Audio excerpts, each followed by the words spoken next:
Good afternoon, everyone. It is 3:40 p.m. Eastern Standard Time on December 17th, 2015. I'm weather forecaster Eric Drewitz with Weather International, and across the region right now, temperatures look like they're in the middle to upper 50s along the coast, Long Island, the Jersey Shore, approaching 60 down nearby Atlantic City. And then moving upstate, temperatures look like they're mainly in the middle to upper 40s into the lower 50s.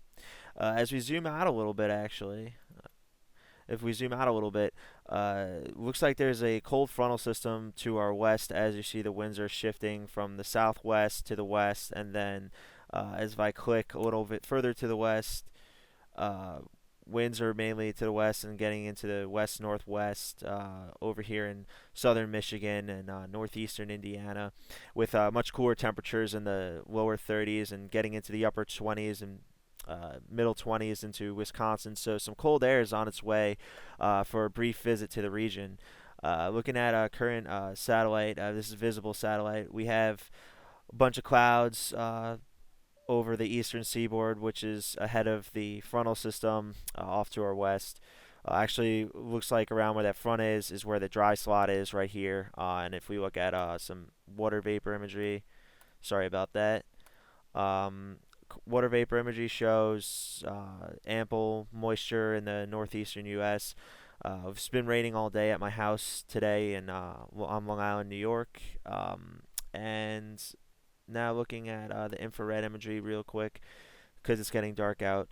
Ample clouds over the eastern seaboard and a little bit of clearing to the west where it looks like that front is actually set up. So current radar imagery shows ample rainfall around the eastern states in the northeast. Some pockets of heavier bands, looks like around Cape May. And so now moving forward into what's going to be happening over the next several days. This is current NAO index, and looks like it's pretty much zero for now, and it looks like it'll spike positive almost to about +2 in the middle of next week. Next week actually is looking warm, and it's because of these teleconnections that'll help explain why. Current PNA right now is around zero, and it looks like it might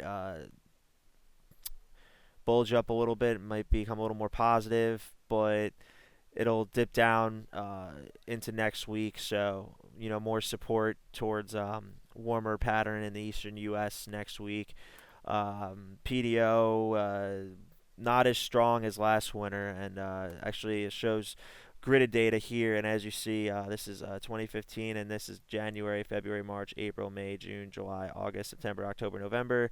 As you see, the trend is over the past since October, over the past couple months, PDO is weakening. This is the first time this year where we have a value. It's still positive, but it's below 1. It's within between 1 and 0. So more support for warmer air intruding into the east, because positive PDO patterns will help cold air dominate over the eastern U.S. and warm air in the west due to the trough warm SST anomalies off the coast of Alaska, creating a trough over the eastern Pacific and a ridge over the eastern Pacific and western U.S. and a trough over the eastern U.S. So things are looking to be pretty warm into next week so far. Now looking at the current Euro Ensemble mean 500 millibar height anomalies. Currently, this is at 0Z initial analysis on Thursday, so this was 7 p.m. Eastern Standard Time last night. And as you see, it looks like behind the cold front, a trough will appear here in the eastern U.S., bringing colder temperatures for this weekend, but it should be very short-lived.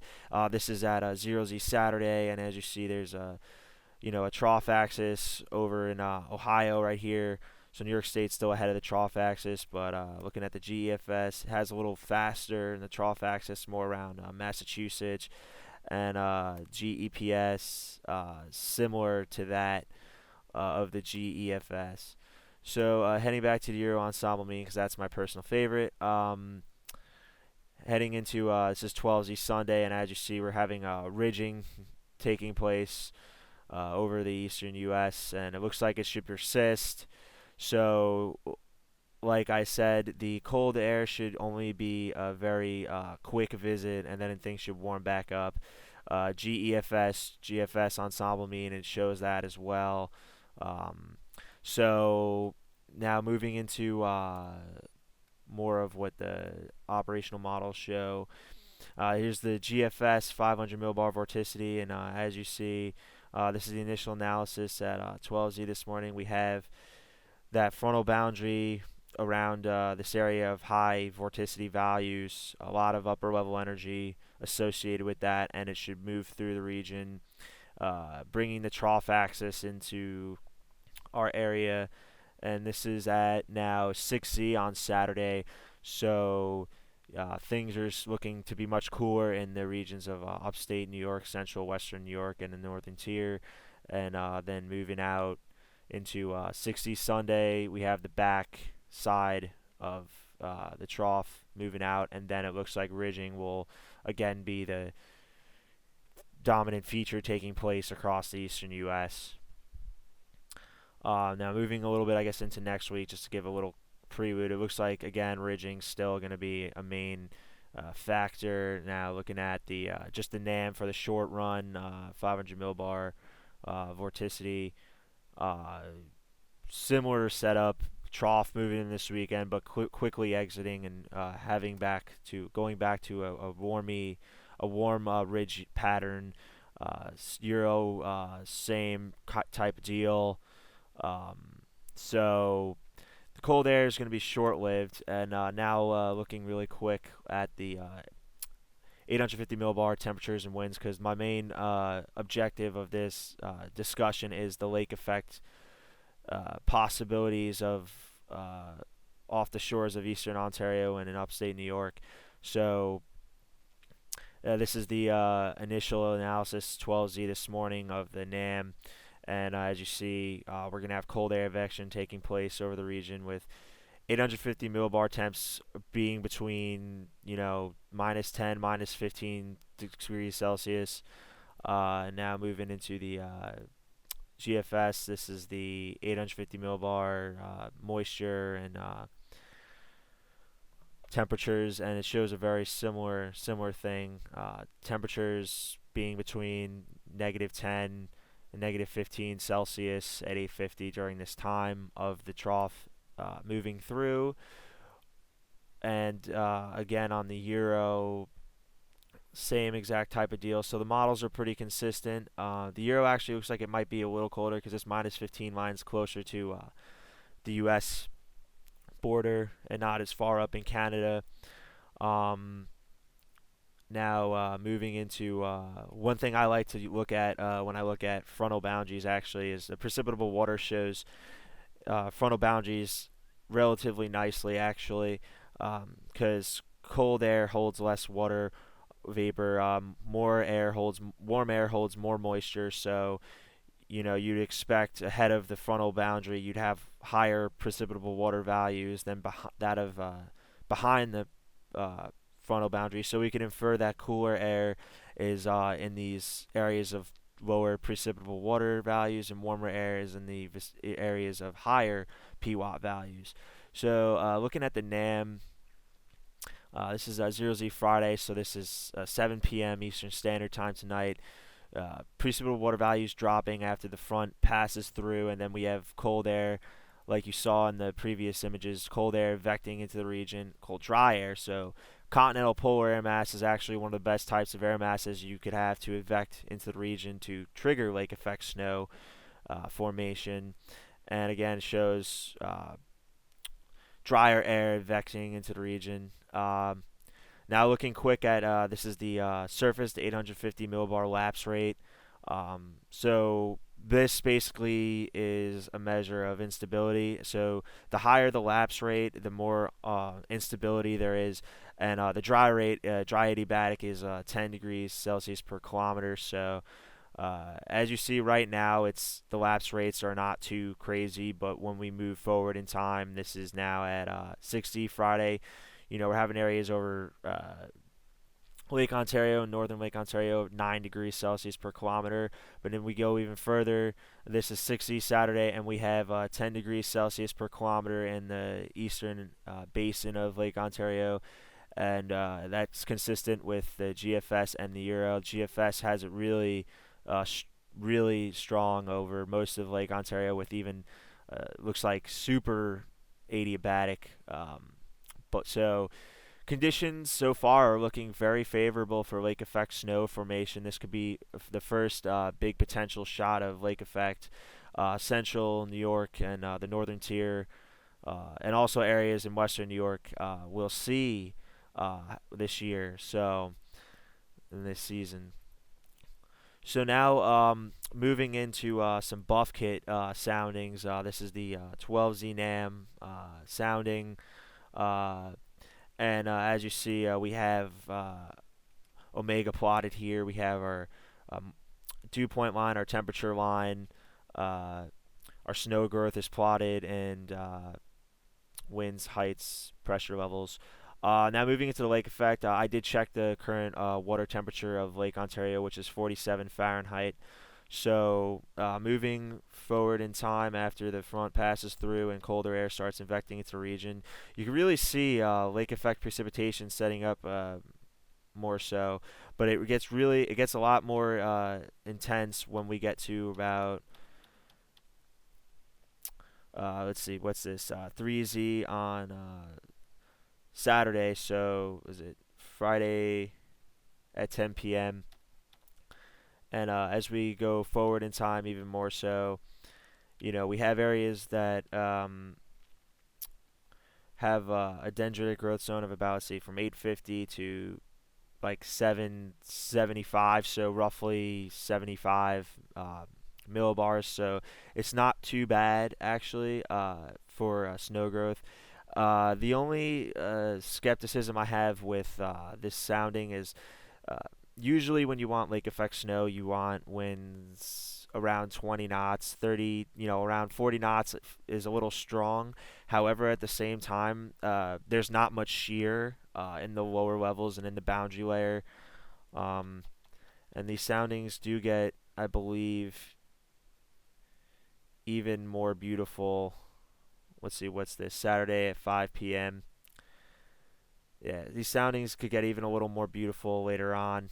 Uh, Now, since there's some little bit of shear aloft coming out of the northwest, some little bit of change in wind direction coming out of northwest, I believe that maybe the bands will set up more into the southern areas of the tug. Um, Here's a really nice sounding. This is at 7Z on Saturday, so 2 a.m. Eastern Standard Time. We have a very unstable atmosphere. As you see, we have temperatures going from between 0 and 850 millibars on the order of about 13 degrees Celsius. So that's actually about the premium as you can get for lake effect snow, because you want about a 13 to um, 15 degrees Celsius difference between the surface and 850 millibars. This location actually is LO1, which is the buoy out in Lake Ontario. Winds are a little bit lighter this time. They're closer to 30 knots, so it's not too crazy, and the winds aren't sheared so much. So since we have not much low-level shear here in the boundary layer, it's really supportive of lake effect snow. Since we do have a little bit of a northerly component, though, aloft before the thermal cap, which actually is a very very high thermal cap at around 700 millibars, so that's actually very favorable too for lake effect snow. But anyway, since we have that little bit of that northerly component, I anticipate at the very moment that right now that the bands will be more towards uh, southern Tug Hill, so maybe around you know Jefferson, Oswego County line, or maybe a little bit south is where I think the snow will mainly set up based on these soundings. So now switching to the GFS sounding right here. This is the initialized at 12Z this morning. And again, it shows very good conditions for lake effect, very high thermal cap. This is Saturday at 4 p.m. We have a dendritic growth zone of, let's see, that's about roughly 850, roughly about 90 to 100 millibars of depth. The winds are a bit strong, but they're not sheared so much. Um, and we have a very high thermal cap with negative omega in both soundings. So it's very possible that we'll have a very good lake effect event this weekend. Now moving ahead into back into the Penn State E-wall, here's the 4 kilometer high-res NAM to look at real quick. The reflectivity forecasts as after this system moves through. Um, looks as the cold air vex into the region, you'll see banding taking place over Lake Ontario, and it even shows a little bit of like a Georgian Bay to Lake Ontario connection, and actually it looks like there's a Huron to Lake Ontario connection. So lake to lake connections are actually even better for lake effect snow band strength, because lake to lake connections can really enhance the lake effect snow machine and really cause higher snowfall values and snowfall accumulations than if there was no lake to lake connection. Looking at the 850 millibar temperatures and winds, you see that after the front passes through, we'll have strong cold air vection into the region, and then 850 millibar temperatures around minus 12, minus 14. So again, very favorable for lake effect snow formation, and it looks like the winds are mainly out of the west. It looks like they're westerly components, the heaviest, as well as you saw in the previous soundings. And the good thing about this is that means we will get more in the way of long lake axis parallel bands, which are more intense bands, but they're more localized. They're also known as lap bands. So I think based on the way that the upper level, or well, the winds aloft or more towards around the where the thermal cap is, with respect to the winds at the ground, I'm expecting lap type B bands, or lap B bands, which are long lake axis parallel bands that are hugging the southeastern shores of Ontario. So people on Oswego can maybe see some decent snow this weekend too, potentially, and especially areas east like Parrish, Mexico, and areas north towards the county line like Redfield. I think those areas are going to be in the prime location for the lake effect snow bands, and longer fetches mean that the bands are going to be more intense while you're in them, but they're going to be more localized where the snowfall is. Short slat bands or short lake axis parallels when we have a northerly wind more so, and you have wider scattered, more scattered snowfall and more uniform snowfall, but it's not as intense, so you don't get those like several feet snow accumulations in short lake axis parallel bands, but you do in the long lake axis parallel bands, which is the part that's uh, really concerning, I guess, for some. So here's the QPF fields real quick. I don't really base QPF too heavily, but as you see, a lot of the QPF is setting up over around where the county line is between Oswego and Jefferson County. Although I personally think, based on the way that the current upper level winds look and the current shear between the lower and upper level winds, I think the maximum QPF should be shifted a little bit south, more towards areas like Parrish and Mexico, and not so much areas in like Sandy Creek. Although I'm sure they're going to still see several inches of snow.